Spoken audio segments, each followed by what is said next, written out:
ضاقت نفسي بنور من فؤادي حينما رددت يا رب العباد وانتشت روحي وصار الدمع يجري يا إلهي خذ بقلبي للرشاد.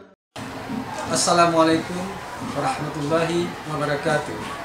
Innal hamdalillah nahmaduhu wa nasta'inuhu wa nastaghfiruh wa na'udzu billahi min shururi anfusina wa min sayyiati a'malina may yahdihillahu fala mudhillalah wa may yudlil fala hadiyalah. Asyhadu an la ilaha illallah wahdahu la syarikalah wa asyhadu anna Muhammadan abduhu wa rasuluhu la nabiyya ba'd. Kaum muslimin dan kaum muslimat yang semoga senantiasa dirahmati Allah Subhanahu wa taala. Anak soleh adalah investasi yang sangat agung, tidak hanya di dunia, dimanapun, di mana seorang anak soleh dapat membahagiakan kedua orang tuanya, misalnya dengan bantuan akhlak yang mulia, bahkan hingga di akhirat, di mana doa seorang anak soleh dapat bermanfaat untuk kedua orang tuanya. Konsep pendidikan Islam anak adalah aset dan investasi masa depan buat kedua orang tuanya, baik di dunia maupun di akhirat. Dan anak adalah merupakan amanah yang harus dipertanggungjawabkan oleh kedua orang tuanya. Atas dasar pemikiran ini, maka SD IT Al-Huda hadir memberikan layanan pendidikan Islam yang berkualitas bagi putra-putri Anda, insya Allah Ta'ala. Ahlan wa sahlan, selamat datang di SD IT Al-Huda yang siap mendidik generasi Islam berakidah sahih, beramal solih, dan berakhlak mulia. Insya Allah Ta'ala pada tahun ketiga ini SD IT Al-Huda telah memasuki program pendidikan yang berakidah yang baik, beramal solih, dan berakhlak mulia kepada putra-putri generasi Islam yang semoga senantiasa dapat meneruskan akhlak Rasulullah SAW, dapat menjadikan amanah, dapat menjadikan suri teladan bagi masyarakat Islam secara keseluruhannya.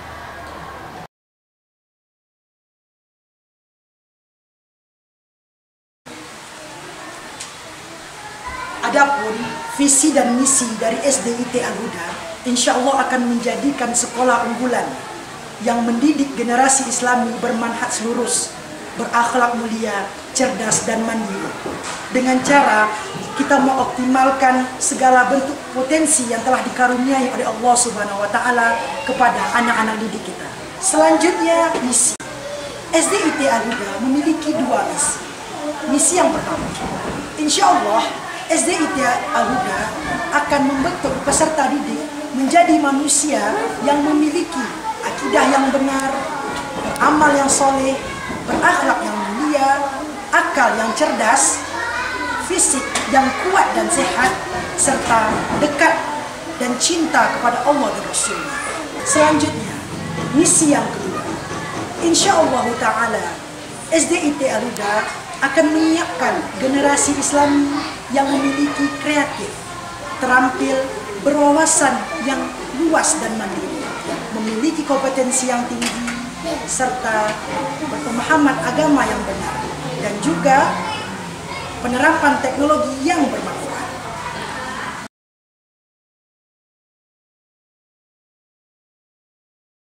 Adapun program belajar dari sekolah SD IT Al-Huda adalah, diantaranya kita mengawali sekolah pada pagi hari sekitar jam 7.15 tepat, dan 2 tahun belakangan kita pulang pada jam 13.00 WIB dengan maksud agar anak bisa melaksanakan sholat zuhur berjamaah di musola SD IT Al-Huda, sehingga ada pembiasaan bagi mereka untuk melakukan sholat berjamaah. Yang kedua, program dari SD IT Al-Huda adalah tahfizul Quran, di mana tahfizul Quran ini anak-anak akan diajarkan juz 30 pada kelas 1 dan juz 29 pada kelas 2. Mengenai metode dalam pengajaran tahfidzul Quran, untuk di tahun pertama ketika anak masih kelas 1, kita mengajarkan dengan metode talqin, yakni guru membacakan bacaan yang benar, kemudian siswa mengikuti bacaan guru dan menghafalnya sedikit demi sedikit. Dan alhamdulillah hampir seluruh dari generasi pertama SDIT Al-Huda itu mencapai juz 30 dan berhasil untuk diwisuda. Dan saat ini metodenya untuk yang tahun kedua sedikit dirubah, yakni dengan memperbaiki bacaan terlebih dahulu, baik itu dari segi makharijul huruf maupun tajwid. Sehingga diharapkan setelah mereka menjalani program ini, mereka mampu untuk secara mandiri menghafal dan murojaah hafalan mereka dengan baik. Dan kita mengharapkan hafalan anak yang bagus dan tidak mudah untuk dilupakan. Karena apabila Al-Quran tidak dimurojaah, tentu dia akan mengalami penurunan, baik itu kelancarannya maupun hukum tajwidnya. Nah, setelah anak dilatih untuk membaca Al-Quran dengan baik dan benar, maka barulah kita masuk dalam setoran hafalan.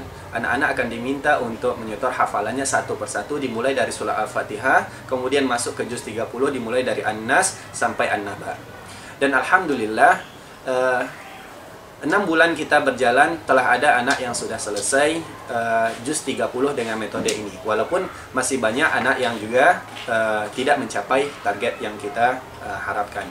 Dan mudah-mudahan untuk yang tahun depan akan lebih baik lagi, karena kita mencoba merancang program di mana anak diperbaiki bacaannya berdasarkan kondisi bacaan anak tersebut, dan dikumpulkan tidak berdasarkan kelas, melainkan berdasarkan kemampuan membaca anak itu tersebut. Sehingga diharapkan ketika anak-anak yang sudah bagus bacaannya, dia akan semakin cepat dalam menghafal, dan hafalannya pun semakin bagus daripada yang tahun-tahun sebelumnya. Nah, kemudian ada program hafalan hadis, di mana hafalan hadis ini programnya adalah 10 hadis pilihan per tahun yang berkenaan dengan adab-adab keseharian oleh orang-orang Islam. Maka kita mencoba mengenalkan anak-anak ini melalui menghafal hadis-hadis yang sahih pilihan. 10 hadis per tahun kedengaran sedikit, akan tetapi kita mencoba untuk bisa hadis yang 10 ini anak menghafal besar Arab dan artinya, dan anak bisa mengamalkan apa makna dari hadis tersebut. Dan alhamdulillah setiap tahunnya anak-anak mencapai pencapaian yang baik, di mana anak-anak seluruhnya bisa menghafal ke 10 hadis tersebut dan memahami maknanya. Kemudian ada program bimbingan akidah dan manhaj yang benar, di mana kita mencoba meluruskan akidah anak-anak didik kita dengan memberikan pemahaman agama yang benar. Kemudian bimbingan ibadah fikih, di mana kita mencoba memberikan pemahaman kepada anak bahwasannya beramal ibadah haruslah sesuai dengan contoh Rasulullah Sallallahu Alaihi Wasallam, dan itu yang selalu kita iming-imingkan kepada anak, bahwasanya ibadah tersebut harus sesuai dengan contoh Rasulullah Sallallahu Alaihi Wasallam. Sebagaimana sholat, ketika kita mengkoreksi sholat anak, maka kita katakan bahwasanya itu tidak sesuai dengan contoh Rasulullah. Dan apabila anak melakukan dengan benar, maka kita katakan bahwasanya itu merupakan sholat yang sesuai dengan contoh Rasulullah. Begitu pula dengan wudhu dan fikih-fikih yang lainnya. Kemudian kita memiliki program mahir berbahasa Arab, ya, yang kita harapkan anak-anak SDIT Al-Huda memiliki dasar yang baik, ya, memiliki kosakata yang banyak dalam bahasa Arab nanti sampai dia kelas 6. Kemudian memiliki kompetensi di bidang umum. Ya ini untuk tahun pertama dan kedua kita mencoba fokus kepada matematika dan sains, di mana ini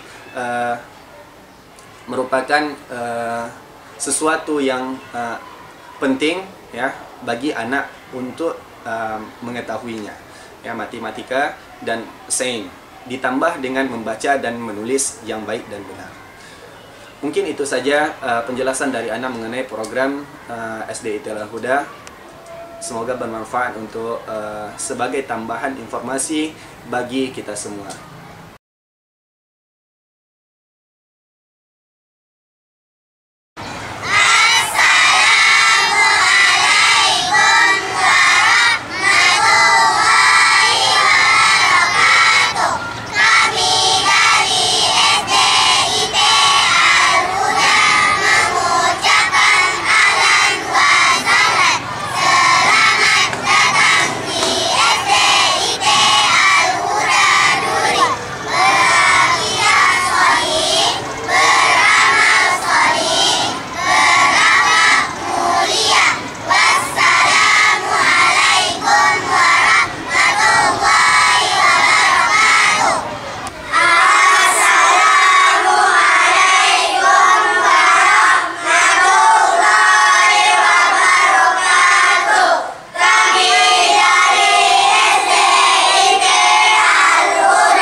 beramal soleh, berakhlak mulia. SDIT Al-Huda, berakidah baik, beramal soleh, berakhlak mulia.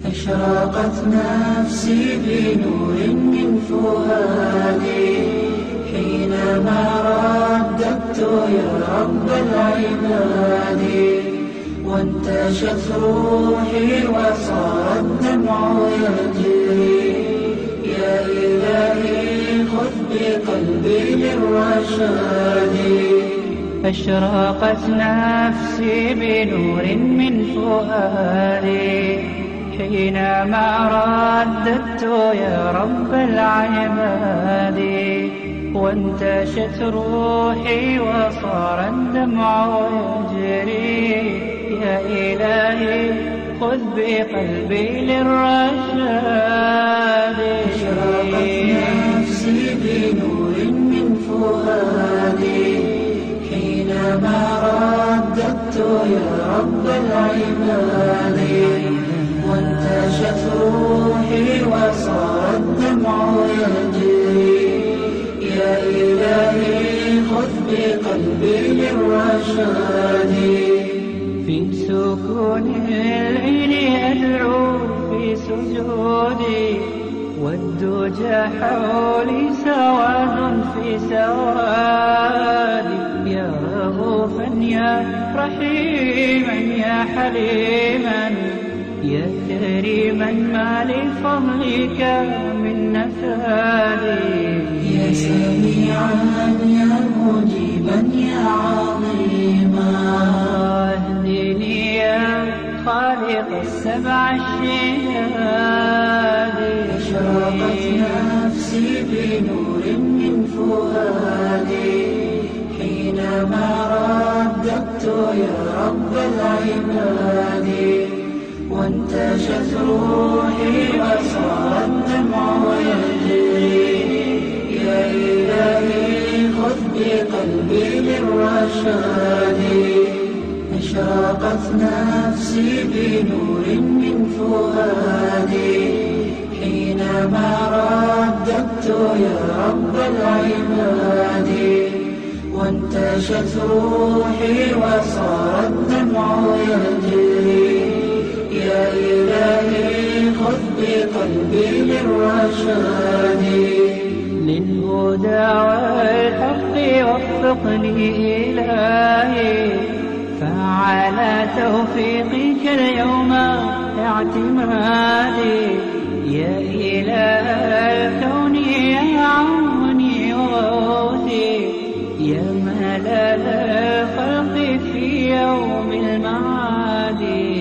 أنا يا ربي أرجو منك عفوا فاعف عن ذنبي وحقق لي مرادي نفسي بنور من فؤادي حينما رددت يا رب العباد وانتشت روحي وصار الدمع يجري يا إلهي خذ بقلبي للرشاد أشرقت نفسي بنور من فؤادي حينما رددت يا رب العباد وانتشت روحي وصار لا إله إلا الله محمد رسول الله عليه صلاة الله وآله والأحبة لا إله إلا الله محمد رسول الله عليه صلاة الله وآله والأحبة أشرقت نفسي بنور من فؤادي حينما رددت يا رب العباد وانتشت روحي وصار الدمع يجري يا إلهي خذ بقلبي للرشاد أشرقت نفسي بنور من فؤادي حينما رددت يا رب العباد وانتشت روحي وصار الدمع يجري يا إلهي خذ بقلبي للرشاد أشرقت نفسي بنور من فؤادي حينما رددت يا رب العباد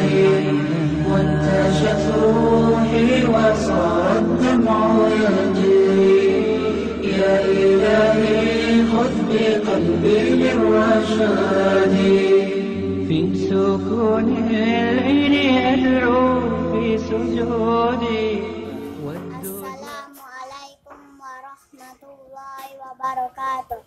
Teman-teman yang saya cintai karena Allah, izinkanlah Ana menyampaikan sebuah nasihat.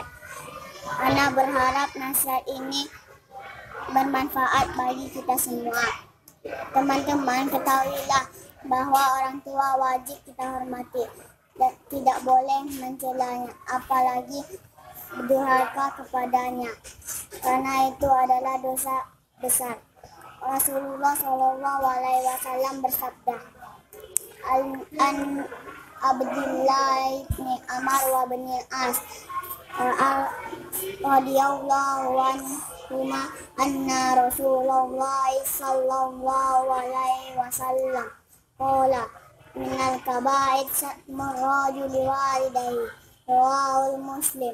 Dari Abdullah ibnu Amr ibnu As bahasanya Rasulullah SAW bersabda, termasuk dosa besar ialah seseorang yang memaki orang tuanya sendiri. Rawahul Muslim. Assalamualaikum warahmatullahi wabarakatuh.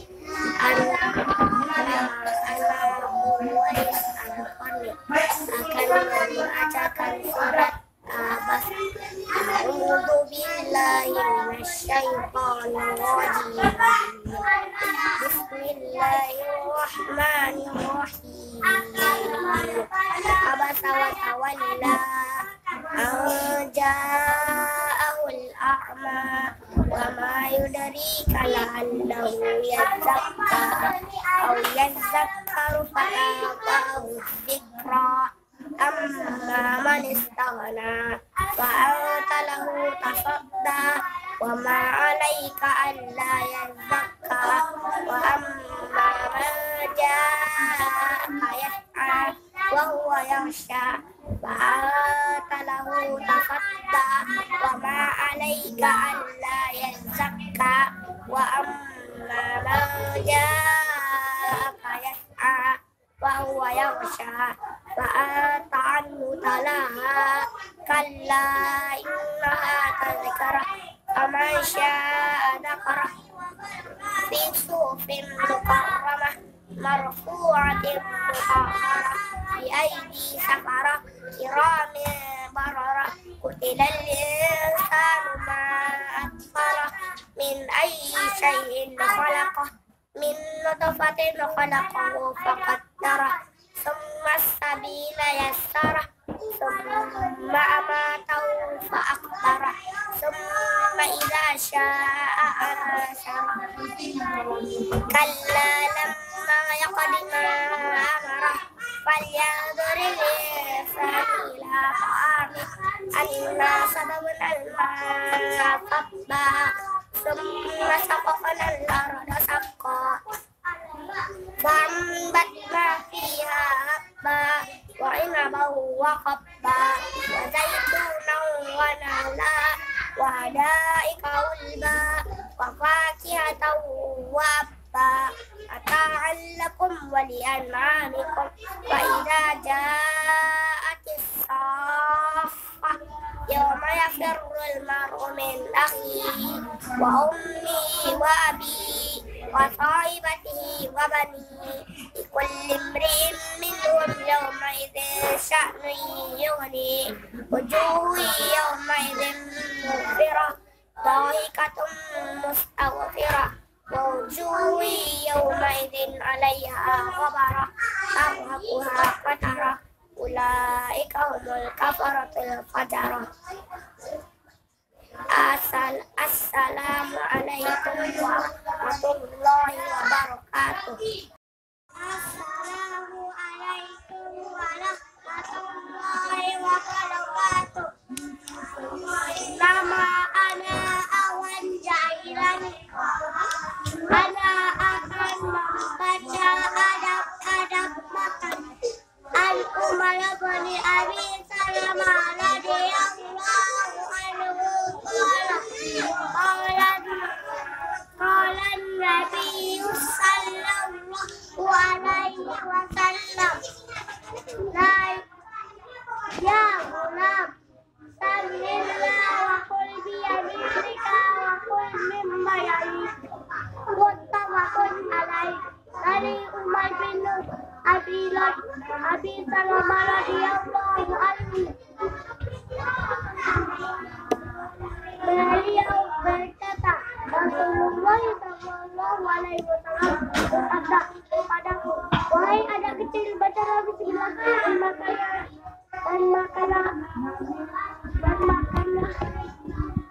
dengan tangan kananmu dan makan apa yang ada di sekitarmu. Muttafaqun alaih. Assalamualaikum warahmatullahi wabarakatuh. Assalamualaikum Assalamualaikum warahmatullahi wabarakatuh. Nama ana Umar Sani Duha. Ana siswa SDIT Al-Huda. Ana membacakan surat Al-Insyiq. A'udzu billahi minasyaitonir rajim. Bismillahirrahmanirrahim. Izas samaa'u shaqqat wa azinat li rabbiha wa huqqat wa izal ardu muddat wa alqat ma fiha wa taqallat wa azinat li rabbiha wa huqqat. Ya ayyuhal insanu innaka qadirun ila rabbika qadam famulaqih. Wa amma man utiya kitabahu biyaminih fasawfa yuhasabu hisaban yasira wa yanqalibu ila ahlihi masrura.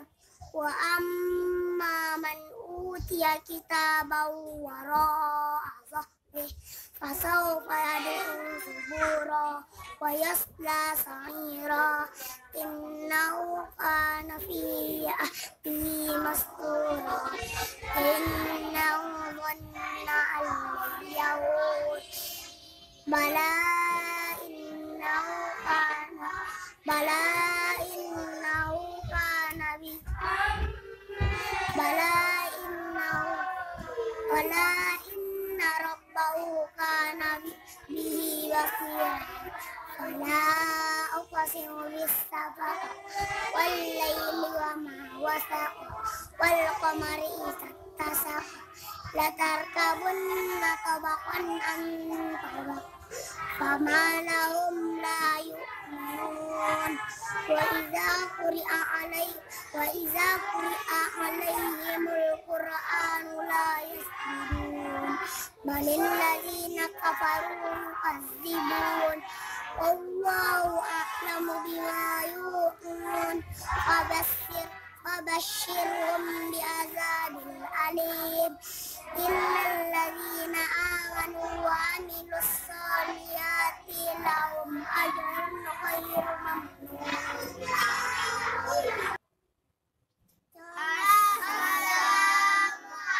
Assalamualaikum warahmatullahi wabarakatuh. Contoh air najis. 1. Air kencing hewan dan manusia. 2. Air bersih yang dijilat oleh anjing. 3. Air kubangan babi. 4. Air senapan yang kotor. 5. Air pembuangan dari WC. 6.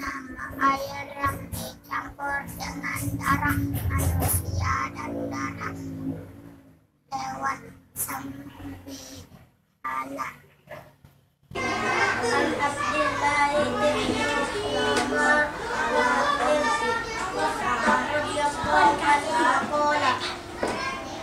Sami'tu Rasulullah sallallahu alaihi wasallam buniyal Islam ala khamsin. Ada yang kurang?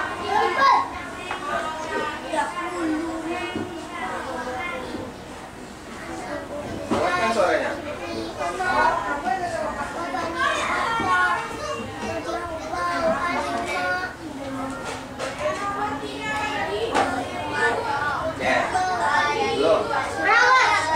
Wasallama yaqulu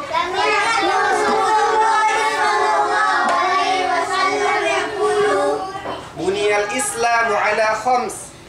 Buniyal islamu ala khams.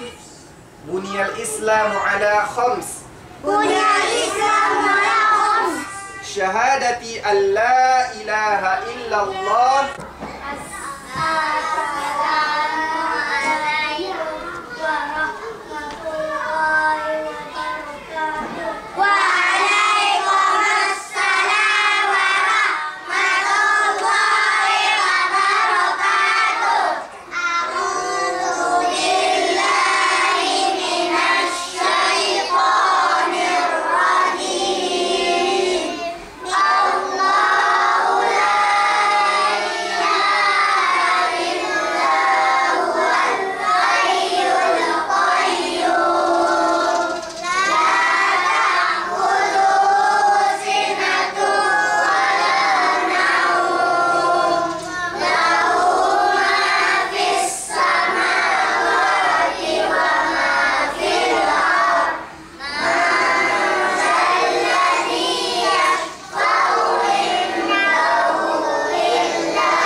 البهو هبت رياح هباء فطار القصيد يحاكي الهوى رياح السموم وكف الغيوم تنادي ألا من جلا من البهو هبت رياح هباء فطار القصيد يحاكي الهوى رياح السموم وكف الغيوم تنادي ألا من جلا فشر يحاك لكم أمتي يريد الفناء ورب السماء فيا أمتي أنصتوا واسمعوا فجل الأمور بدت في خفاء قنابلهم كالسموم تدار فما من صدوق وما من إخاء بني حصاد الرصاص أتاه فما من مغيث ولا من عزاء أبي رحيم كشربة ماء طعنت فطوبى ولا من شقاء وأمي يا أمي كفاك بكاء فدينك يعلو وكل هرى وعرض استبيحا وما من رجاء سوى بإلهي مجيب الدعاء رضيعي تمزق صوت الإباء فكل يردد صوت الغناء وليلى تصيح بكم دنس كرامتكم أيها الأغبياء لساني سليم وقلبي كليم وعيني صارت كفي السقاء أئن طويلا وما من دواء فقومي صاروا كما الببغاء لساني سليم وقلبي كليم وعيني صارت كفي السقاء أئن طويلا وما من دواء فقومي صاروا كما الببغاء فهل حلول تعيد السريبا وأين الصمود وأين الإباء ونحن ننام كأهل الرقيم وفي غفلة قد يحل البلاء وأرجو الإله يزيل العناء ويرسل جندا كديم السماء ليعلو الكتاب ويخبو سواه وينصر جندا ألح الدعاء ليعلو الكتاب ويخبو سواه وينصر جندا ألح الدعاء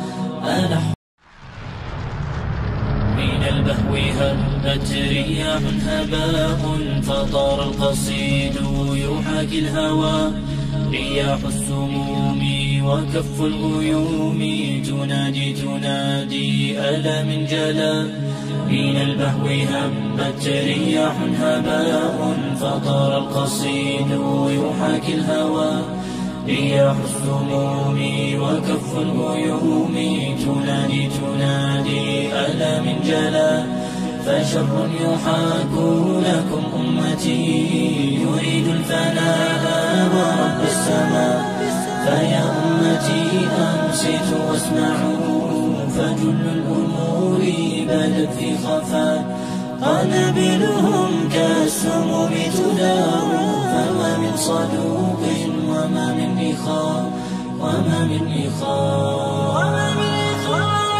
بني حصاد الرصاص أتاه فما من مغيث ولا من عزاء أبي رحيم كشربة ماء طعنت فطوبى ولا من شقاء وأمي يا أمي كفاك بكاء فدينك يعلو وكل هرى وعرض استبيحا وما من رجاء سوى بإلهي مجيب الدعاء رضيعي تمزق صوت الإباء فكل يردد صوت الغناء وليلى تصيح بكم دنس كرامتكم أيها الأغبياء لساني سليم وقلبي كليم وعيني صارت كفي السقاء أئن طويلا وما من دواء فقومي صاروا كما الببغاء. لساني سليم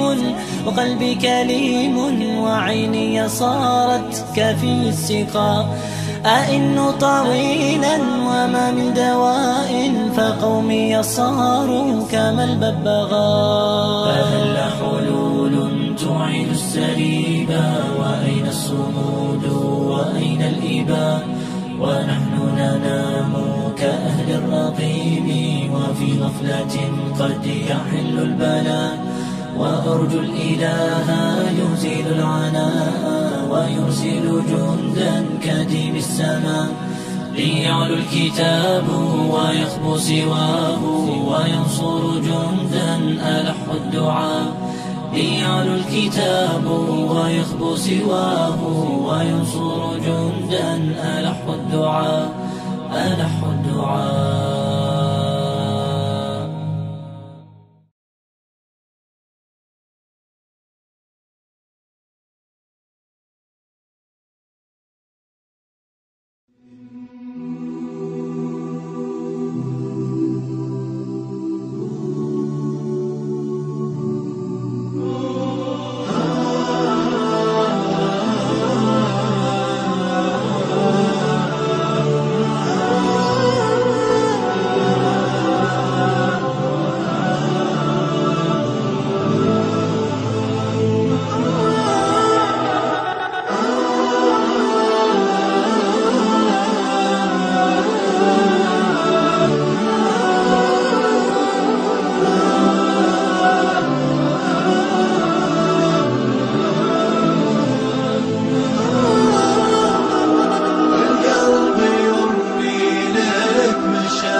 أمي حياتي وجنتي، انت عيوني وبسمتي، حبك شعاع بموجتي، والشعر من حبك يسيل، والشعر من حبك يسيل. للقلب سعادة من الرضا، والكون عطرا من شذا، كلي على بعضي فداك، إن غبت سموني القتيل، كلي على بعضي فداك، إن غبت سموني القتيل. يا نبض قلبي والوجود، يا روح عمري، يا الودود، يا أغلى من كل الحشود. المدح فيك حقك قليل، المدح فيك حقك قليل.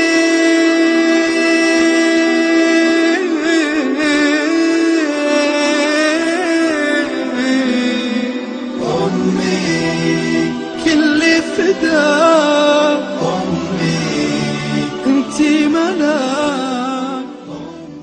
رضي الله عنهما قال سمعت رسول الله صلى الله عليه وسلم يقول بني الإسلام على خمس: شهادة أن لا إله إلا الله وأن محمدا عبده ورسوله، وإيتاء الزكاة وإقام الصلاة وإيتاء الزكاة وحج البيت وصوم رمضان.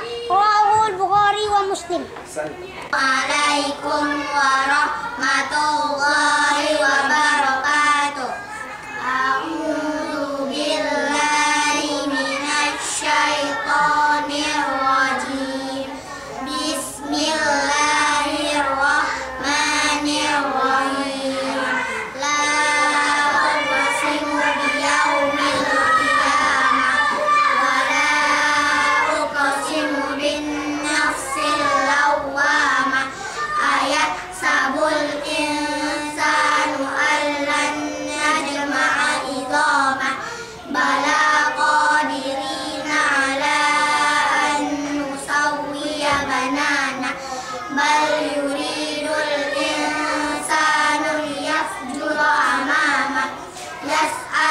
أيان يوم القيامة فإذا برق البصر وخسف القمر وجمع الشمس والقمر يقول الإنسان يومئذ أين المفر كلا لا وزر إلى ربك يومئذ المستقر ينبأ الإنسان يومئذ أين المفر كلا لا وزر إلى ربك يومئذ المستقر ينبأ الإنسان يومئذ بما قدم وأخر بل الإنسان على نفسه بصيرا ولو ألقى معاذيرا لا تحرك به لسانك لتعجل به إن علينا جمعه وقرآنه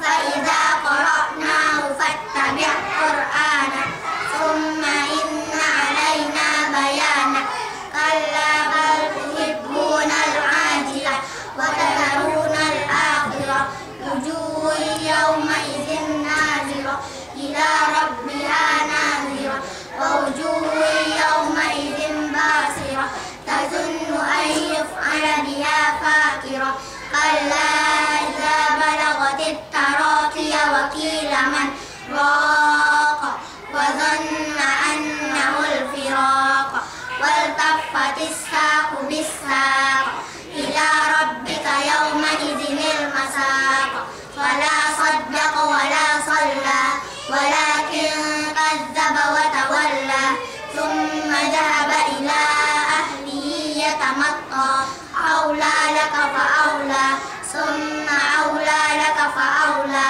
أيحسب الإنسان أن يترك سدى ألم يكن نطفة من مني يمنى ثم كان علقة فخلق فسوى فجعل منه الزوجين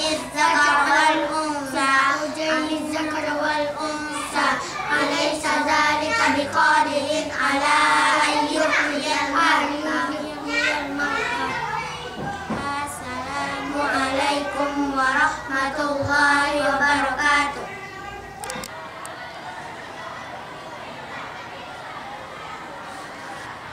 Assalamualaikum warahmatullahi wabarakatuh. Alhamdulillah wassalatu wassalamu ala rasulillah wa ala alihi wa ashabihi wa mawala. Halo teman-teman, apa kabar? Perkenalkan, nama saya Sabrina. Saya siswi SD IT Al-Huda Duri kelas 2. Teman-teman yang saya cintai karena Allah, izinkan saya menyampaikan sebuah nasihat. Karena berharap nasihat ini bisa bermanfaat bagi kita semua. Teman-teman, tahukah teman-teman apa itu najis? Najis adalah kotoran yang harus dibersihkan. Najis wajib kita bersihkan karena orang beriman mencintai kesucian dan kesucian sebagian dari itu. Rasulullah Shallallahu Alaihi Wasallam bersabda, "At-tuhuru syatrul iman." Kebersihan kesucian sebagian dari iman. Najis ada 3 macam. Yang pertama adalah najis mughalazah. Najis mughalazah adalah najis berat, contohnya anjing dan babi. Dan yang kedua adalah najis mukhafafah. Najis mukhafafah adalah najis ringan, contohnya kencing anak bayi yang hanya mengonsumsi air susu ibunya. Dan yang ketiga adalah najis mutawasitah. Najis mutawasitah adalah najis pertengahan, contohnya kotoran manusia dan kotoran hewan. Demikian ya teman-teman, semoga bermanfaat ya. Assalamualaikum warahmatullahi wabarakatuh. Assalamualaikum warahmatullahi wabarakatuh. Surah Ad-Duha. A'udzu billahi minasyaitonir rajim. Bismillahirrahmanirrahim. Wad-duha wal laili idza saja. Ma wadda'aka rabbuka wa ma qala. Walal akhiratu khairul laka minal ula. Wala sawfa yu'tika rabbuka fatarda.